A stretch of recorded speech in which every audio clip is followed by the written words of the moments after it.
It's time for the moment you've been waiting for.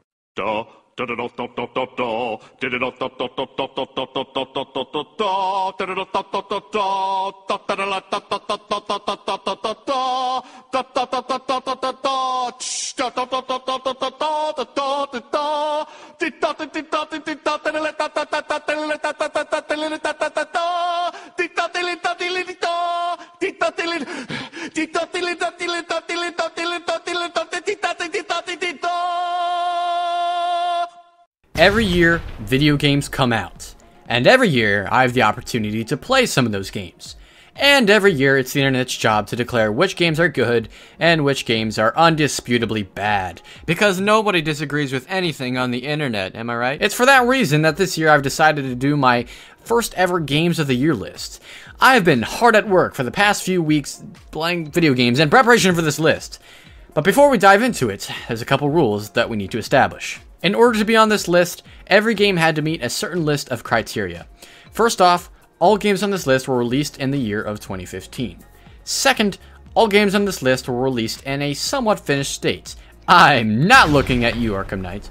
And thirdly, I played every game on this list to some capacity, so please don't leave comments like, "Hey Vito, where the f*** is Bloodborne?" Because I didn't play that. I play on the PC only. I know, I'm boring. So without further ado, here are my top 10 games of 2015. Just kidding, let's start with some honorable mentions. First off, I got Assassin's Creed Syndicate. For an Assassin's Creed game, it's pretty damn good. A couple of problems I had with Unity and with the series in general have been addressed, such as the sense of progression, ease of traversal, interesting characters, and so forth.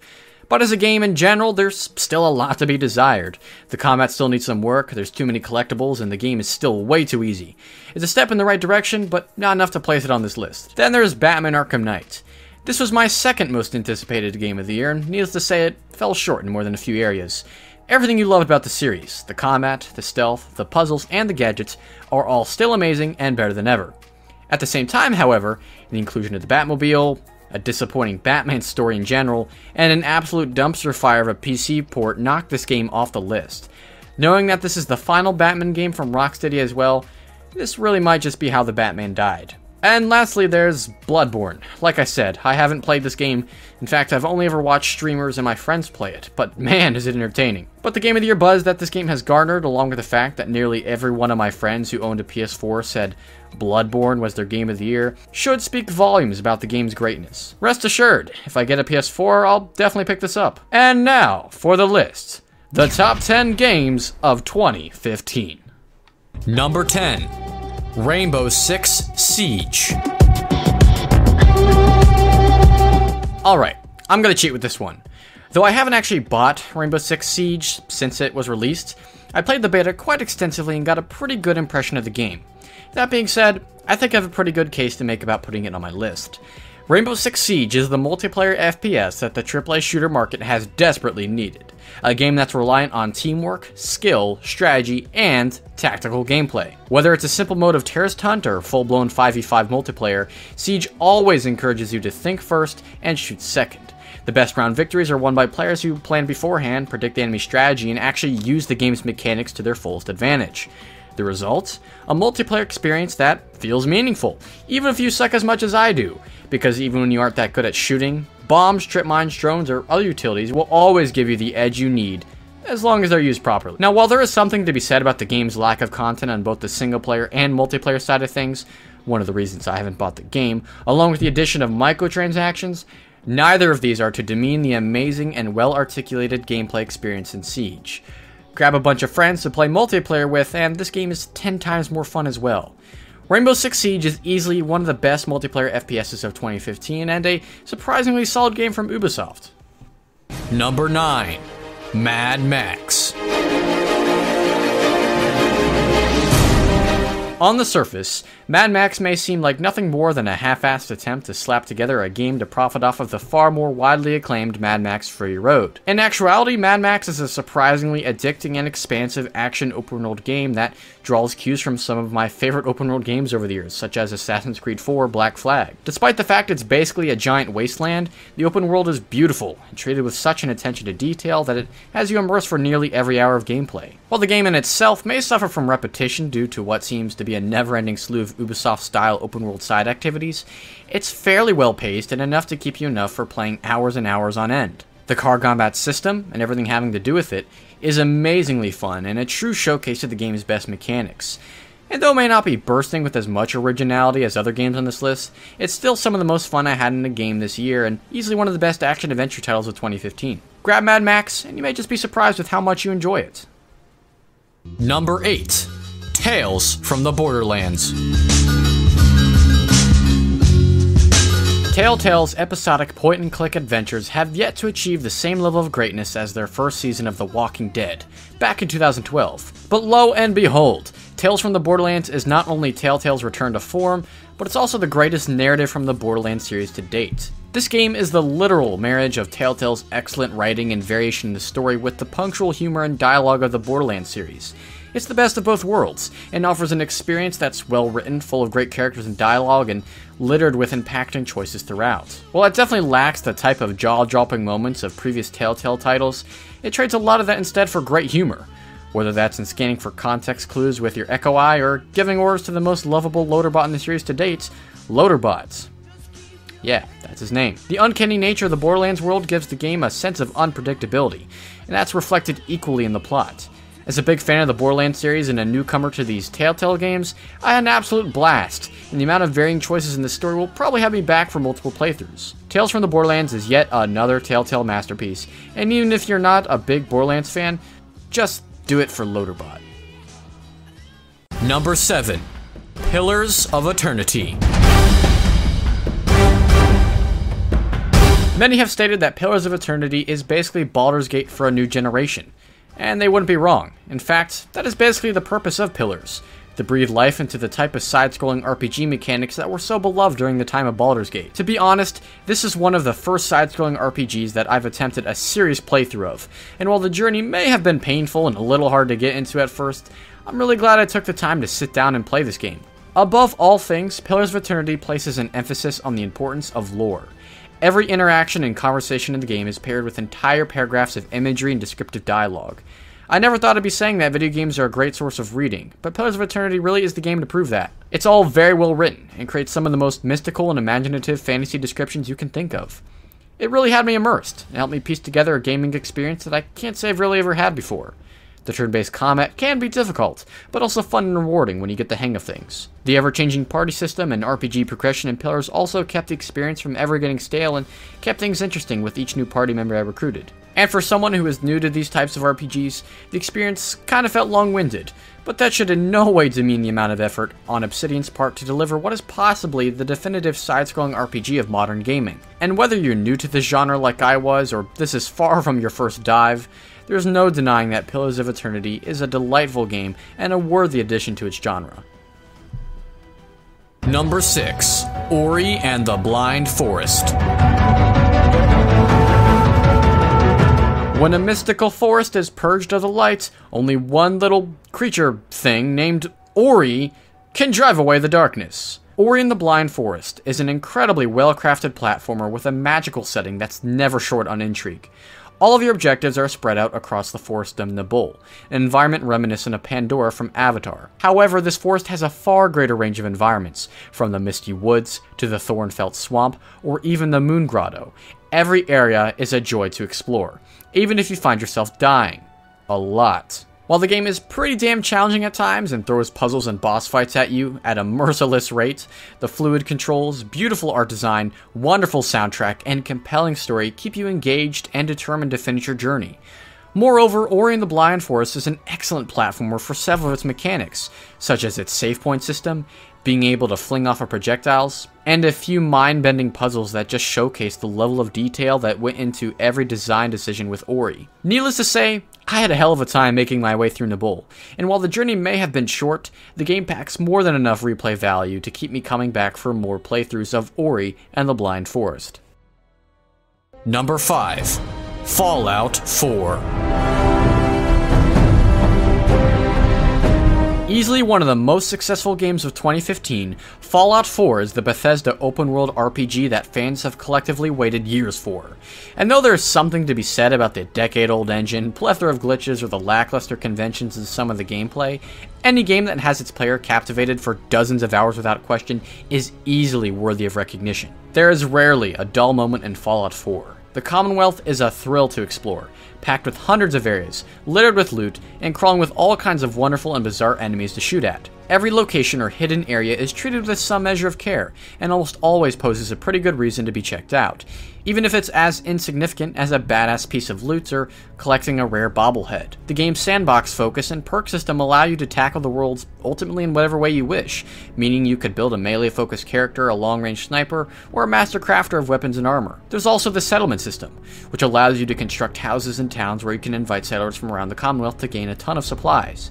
And though the system is far from perfect and oddly disconnected from the rest of the game, there's no denying that I sunk a ton of hours into it, and found my imagination running free with the amount of stuff I could build. Though Fallout 4 may not be the most ambitious game of 2015, it's certainly one of the biggest, and if spending upwards of 100 hours collecting loot, building houses, crafting badass weaponry, and exploring a post-nuclear wasteland doesn't sound enticing to you, I don't know what will. Fallout 4 is definitely some of the most sandbox fun you can have in a game from 2015. Number 4. Metal Gear Solid 5: The Phantom Pain. This game barely made the list after I bought it in a Steam sale literally a week ago, but I'm seriously glad I did, because Metal Gear Solid 5 is an absolute blast. Being my first Metal Gear game, I wasn't really prepared for the amount of unexplained weirdness and series references at hand, but the main plot in itself is fairly engaging and serves as a satisfying revenge tale for the big boss himself. The cutscenes are incredibly well presented and contribute to an overall cinematic quality you won't find in any other game. And while the story basically drops off the deep end by the very end of the game, it's still a fun journey and has some great moments to it. As for the gameplay, the controls are positively superb, and the amount of versatility in the stealth is astounding. To do a pure stealth playthrough can be a challenging experience, but it's never really frustrating, and it's definitely not impossible due to just how solid the controls are. The variation in the environments and range of enemies keep missions exciting. Not only this, but the very wide range of craftable explosives, weapons, and utilities welcome multiple approaches to open world missions. Factor in the higher difficulty modes and shit ton of side ops, this game will definitely keep you busy. Another fun element in the Phantom Pain is the base building. You can literally Fulton anything you like, including animals, soldiers, vehicles, or supplies, and use them to grow your mother base. The way in which base building blends naturally with the other game mechanics means it's almost never an annoyance to take part in this feature. And though the Phantom Pain may not be a perfect game, with an incredibly lacking open world, repetitive missions, and a story that lacks the type of excellence prevalent in previous Metal Gear titles, it's still one of the best stealth games I've ever had the pleasure of playing, and a worthy send-off from the mastermind of the series himself, Hideo Kojima. Number 3.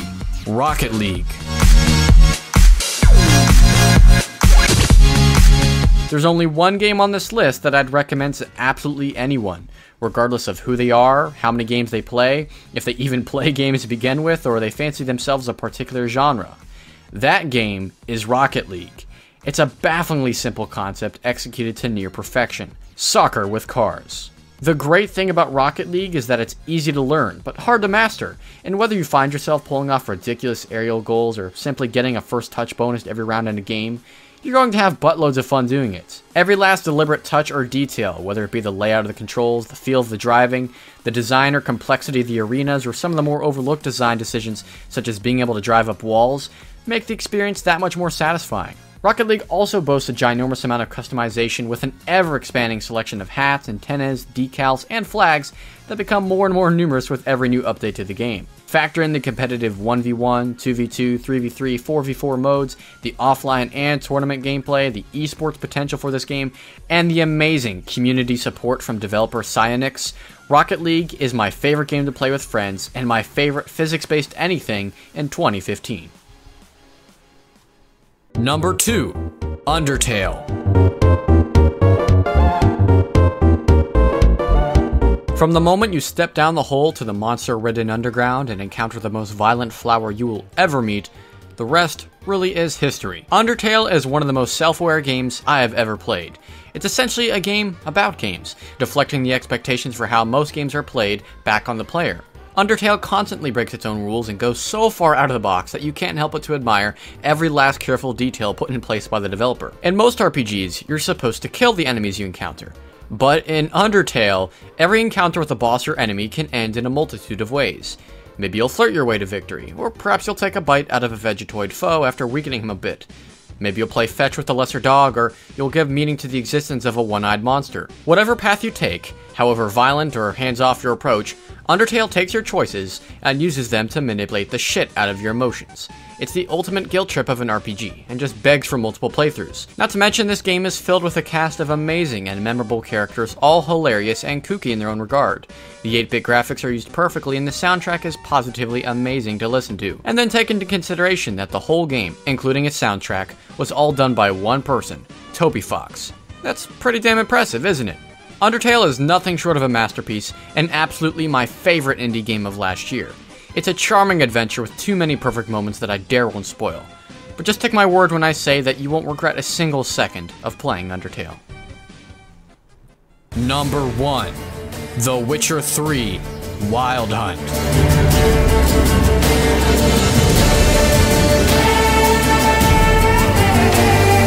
Where does one even begin when talking about the best game of 2015? Well, maybe you start by pointing out everything exceptionally great about that game. But to do that for The Witcher 3 would not only be a tall request, but somewhat of a disservice to how special this game really is. Because no game on this list, or within the past few years for that matter, have had me as captivated, or as emotionally involved, or had me begging for more after 150 hours plus of gameplay, quite like The Witcher 3. Just about every aspect in The Witcher 3 works together in an amazing way. This is yet another open-world game, but it's possibly the first open-world game I've played that I can say has legitimately felt like a real place. This is no small feat, and the amount of effort dedicated to creating this effect is exemplary. Where normal fantasy RPGs might have you go into a cave, kill 15 spiders, and return to collect your gold, The Witcher 3 would instead have you search for a destitute man's brother, eventually find his corpse, and avenge his death by eliminating the Spider Queen that caused the problem. Nearly every quest in The Witcher 3 is like this. They arise as a realistic consequence of the world, and not just because the player needs something to do. For its third entry in the series, The Witcher 3 delivers yet another fantastic narrative about the monster slayer himself, Geralt of Rivia. This one, however, is probably the best, in that it tells an emotional story about the search for Geralt's missing daughter. It's a fantasy tale without comparison, and more emotionally compelling than, heck, most narratives you'll find in even the most story-driven games. It's filled with complex, well-written, and memorable characters that all shape your journey in some way. Moreover, the decisions you're dealt with during the story and in many of the side quests have a noticeable impact on your adventure. There are no black and white decisions to be had here either, meaning multiple playthroughs could yield you different results in the story. While the gameplay is certainly not perfect, with most of the complaints being directed at the game's inventory system, fall damage, combat, and movement controls, the great RPG experience that's waiting for you in The Witcher 3 more than makes up for this. Every mechanic feels useful and plays a big role in the gameplay.